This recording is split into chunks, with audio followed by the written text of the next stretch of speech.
मेहमानों को दावत खिलाया था। मैंने तेरी पैदाइश के दूसरे साल पर यानी मैंने तेरे लिए महफिल कराया था और मेहमानों को बुलाया था। याद कर मेरी उस कुर्बानी को, याद कर मेरी उस मोहब्बत को, याद कर मेरी उस उल्फत को, याद कर मेरी उस चाहत को।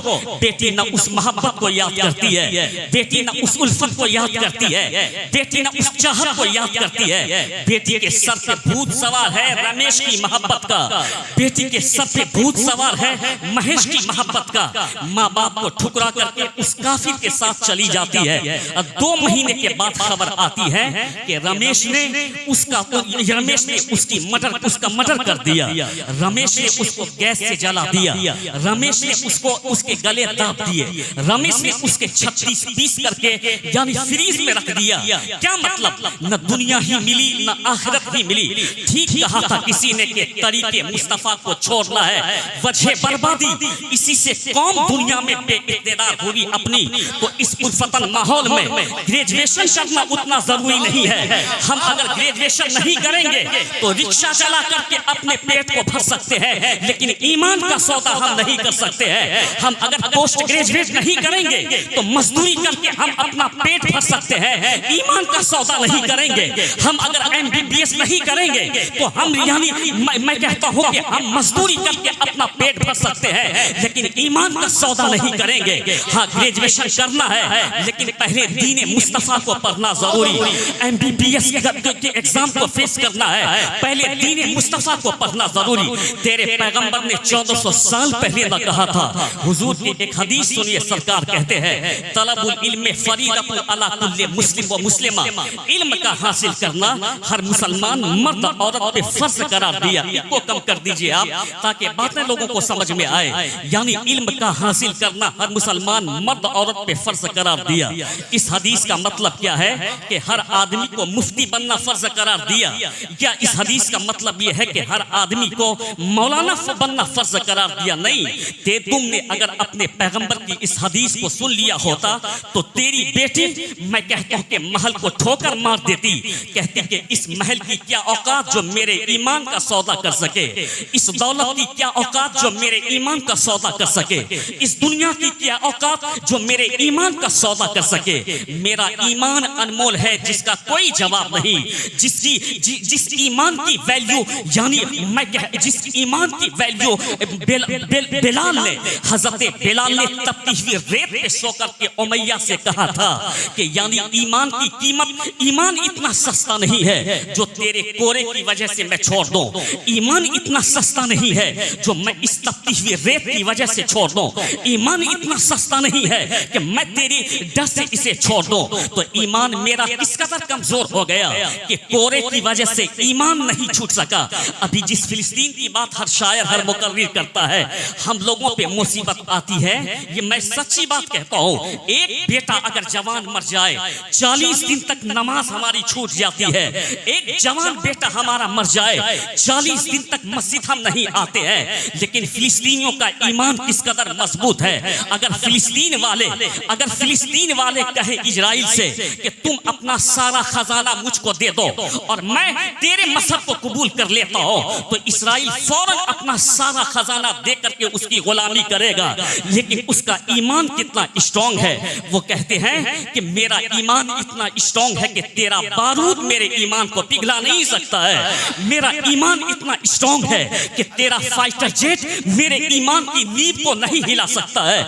मेरा ईमान इतना स्ट्रांग है कि यानी तेरा एटम बम मेरे ईमान की ईंट को हिला नहीं सकता है। मेरा ईमान इतना स्ट्रांग है कि दुनिया की तमाम काफिरों की ताकत आ जाए, मेरे ईमान की नींव को नहीं हिला सकता। तो फिलिस्तीन का बच्चा कहता है कि तेरी नजर मालो दौलत पे है, लेकिन मेरी नजर तो करबला के इमाम पर है, जिस इमाम ने हमको 1400 साल पहले पैगाम दिया था। ये अली असगर मैंने इस्लाम के नाम कर दिया, ये अली अकबर मैंने इस्लाम के नाम कर दिया, ये औनो मोहम्मद मैंने इस्लाम के नाम कर दिया, ये कासिम मैंने इस्लाम के नाम कर दिया, मैंने ये पूरा कुंबा इस्लाम के नाम कर दिया। तो आज वो फिलिस्तीन का बच्चा कहता है कि दुनिया जीने के लिए पैदा हुआ है, हम फिलिस्तीनी मुस्तफा के मदीने के लिए पैदा हुए। नारे तकबीर, नारे रिसालत, नवाज़े हुजूर फख्रे बिहार हजरत मौलाना गुलाम गौस रजा मरकजी। आज बच्चा बच्चा कहता है कि दुनिया जीने के लिए पैदा हुई है, लेकिन ये फिलिस्तीन का बच्चा मुस्तफ़ा के मदीना के लिए पैदा हुए। यार मदीने का दीदार करना आसान है, मदीने के नाम पे अपनी जान कुर्बान करना आसान नहीं है। यानी खाने काबा का तवाफ करना आसान है, लेकिन उस खाने काबा की अजमत पर, तकद्दुस पर अपनी जान कुर्बान करना आसान नहीं है। ये काम आज फिलिस्तीन के लोग करके दिखा रहे हैं। अल्लाह की कसम, रूए जमीन पर अगर आज सारे लोगों के ईमान को तराजू के एक पल्ले में रखा जाए और फिलिस्तीन वालों के ईमान को तराजू के दूसरे पल्ले में रखा जाए, तो फिलिस्तीन वाले का ईमान सारे लोगों के ईमान पे गालिब आ जाएगा। आज की तारीख में ये बात मैं कह रहा हूँ, यानी उसका ईमान सारे लोगों के ईमान पे गालिब आ जाएगा। वो फिलिस्तीन वाले हैं, इंशाअल्लाह उसका खून बहाया नहीं जाएगा। जालिमों का तो वक्त आना ही आना है, उनका वक्त तो आ ही के रहेगा। अल्लाह हमें आजमाता है, जालिम को छूट दे करके अल्लाह तबारक व तआला उसको छूट देता है, लेकिन साथ ही साथ अल्लाह हमें भी आजमाता रहता है कि देखूं मैं कि इस जालिम का साथ कौन देता है। आजकल नाम निहाद यानी मुस्लिम के हुक्मरान, मैं उसको मुसलमान नहीं समझता, वो मुसलमान भी नहीं है। इमाम अहले सुन्नत ने 100 साल पहले कहा, इसलिए कि खानकाहे रियाजिया का ये इम्तियाज है। उनका बच्चा बच्चा बबांगे दोहल पुकार करके कहता है, डाल दी कल्ब में अजमते मुस्तफा सैयदी आला हजरत पे लाखों सलाम। इस खानका का ये इम्तियाज है कि जिसका बच्चा बच्चा पुकार करके कहता है, डाल दी कल्ब में अजमते मुस्तफा सैयदी आला हजरत पे लाखों सलाम। तो मैं उन नाम निहाद को मुसलमान मानता ही नहीं, ना वो मुसलमान है। सरकार आला हजरत ने ना कहा था 100 साल पहले, सूना जंगल रात अंधेरी छाई बत्ती काली है, सोने वाले जागते रहियो चोरों की रखवाली है। मैं कहता हूँ कि ये रियाज़ मिल्लत का दरबार है। वली के आस्थाने पर बाअदब आया जाता है, अकर के नहीं आया जाता है। बाअदब वली के आस्थाने पे आया जाता है और फिर उनके आस्थाने से पहले ही चप्पल खोल दी जाती है। खुद आला हजरत ने लिखा है कि जब भी किसी वली की बारगाह में जाओ तो उनके मज़ारे पर, उनकी कब्र अनवर से 4 हाथ दूर रहना ये तेरे अदब के लिए जरूरी है। और वहां खड़े होकर के निहायत गुलामों की तरह हाथ बांध करके अल्लाह से उनके वसीले से मांगना, रब तुझको अता फरमाएगा। ये अदब सरकार आला हजरत ने खुद फतवा रज़विया में हमको बताया है कि कैसे मज़ारे पाक पे जाना चाहिए। तो इस मज़ारे पाक पर यानी अदब के साथ जाया जाता है, यही तरीका हमको बताया गया है। अब कोई ये कहे कि इस मज़ार का अदब नहीं करना चाहिए, तो उससे बड़ा खबीसुन नफ्स कौन हो सकता है, उससे बड़ा रज़ील कौन हो सकता है। वो मुस्तफ़ा की बारगाह जिसका कोई जवाब नहीं है, जहाँ जिब्रील भी आते वक्त अदब का ख्याल करते हैं, जहाँ मीकाईल भी आते वक्त अदब का ख्याल करते हैं, ये मुस्तफ़ा की बारगाह है। कुरान कहता है, ला तरफऊ अस्वातकुम फौक़ सौति नबी, यानी नबी की आवाज के ऊपर आवाज को बुलंद करना भी तेरे ऊपर जायज नहीं है। तो मुस्तफ़ा की बारगाह में एक आदमी, एक आशिक रसूल जब भी जाता है, बल्कि हमारे इमाम ने कहा, मैं तो उसको इमाम इश्क व मोहब्बत की पूरी दुनिया कहती है। वो आला हजरत की ये खासियत है। बहुत सारे इमाम गुजरे हैं दुनिया में, कोई जवाब नहीं।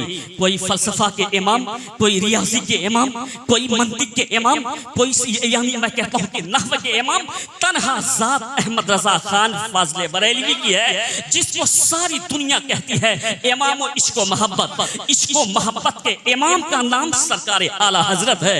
यानी नहव के इमाम भी हैं आप, लेकिन इमाम इश्क व मोहब्बत दुनिया आपको कहती है। क्यों? कि उस कब्र में जब बंदे को रखा जाता है, वहां कोई फलसफा काम नहीं आता, नबी का इश्क काम आता है, इसीलिए इमाम इश्क व मोहब्बत कहा जाता है। तो सरकार आला हजरत इश्क के इमाम ने हमें क्या कहा, हरम की जमीन और कदम रख के चलना।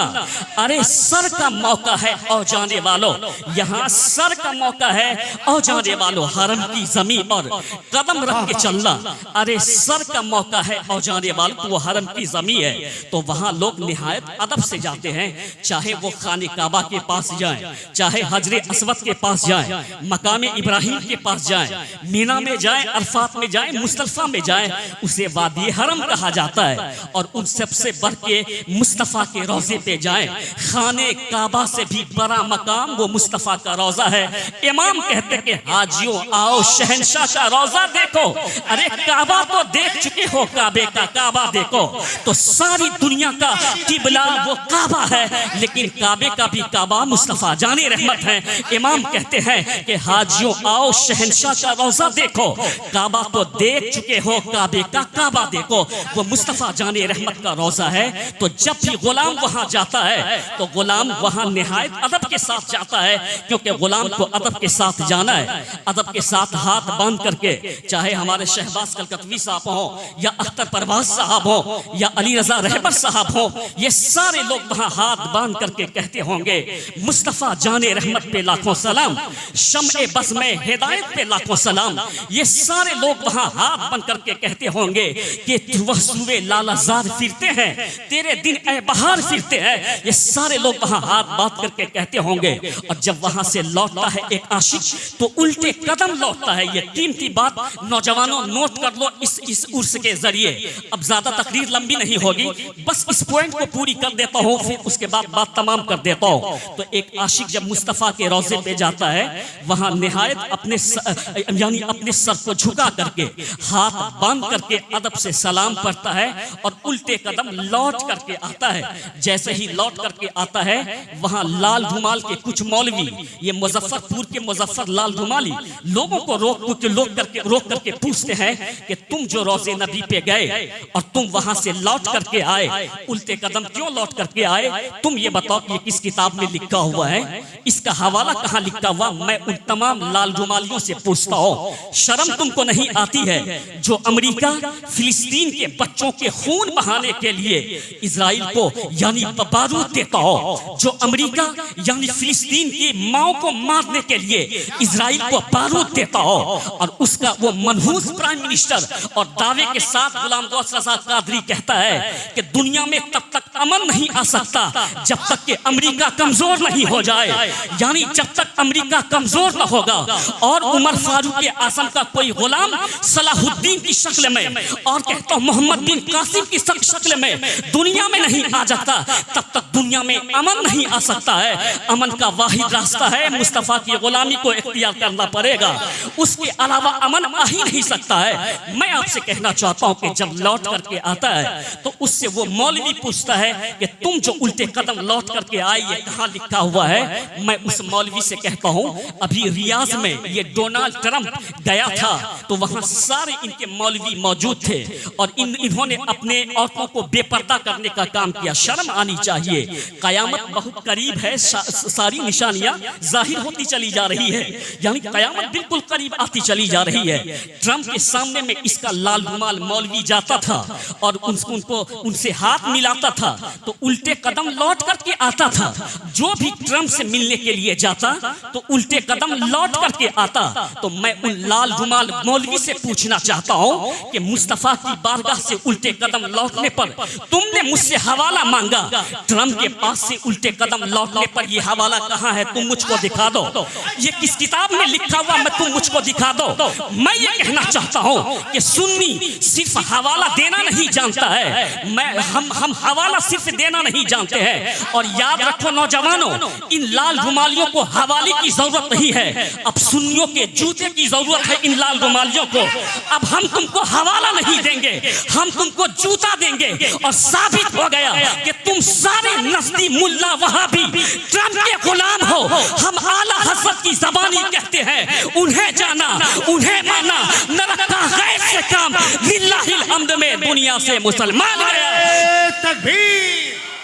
अरे रंगे खिताब देखिए, नारे रिसालत, उर्से मुक़द्दस, नवासाए हुजूर फख्रे बिहार मौलाना गुलाम गौस रज़ा मरकजी।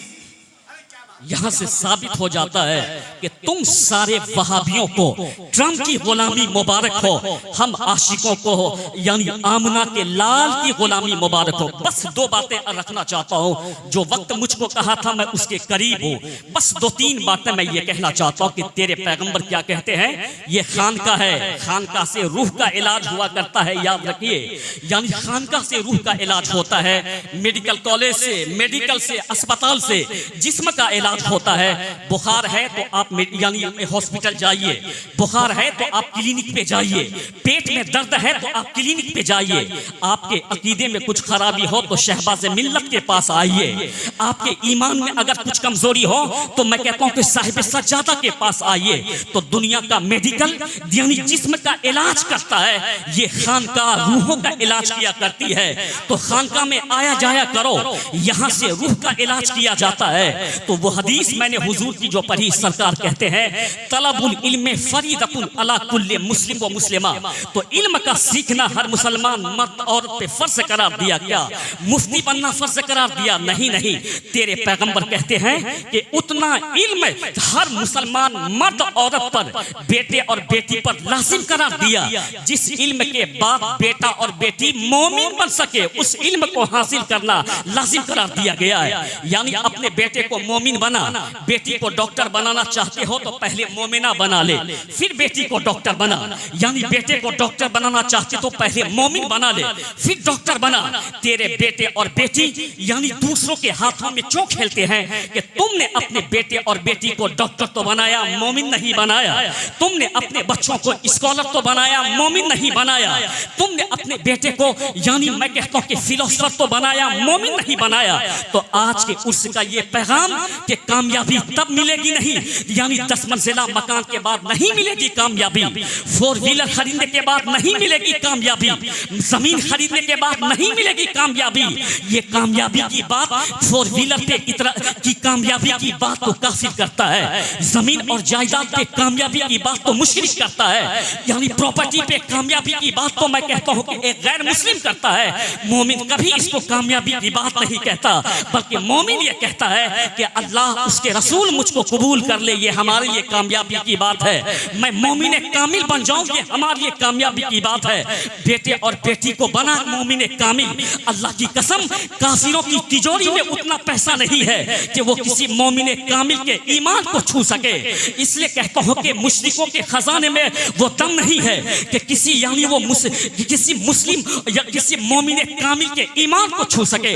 तो इस स्टेज का ये पैगाम कि अपने बेटे को मोमिन कामिल बना और अपनी बेटी को मोमिना बना, यानी कामिला मोमिना बना।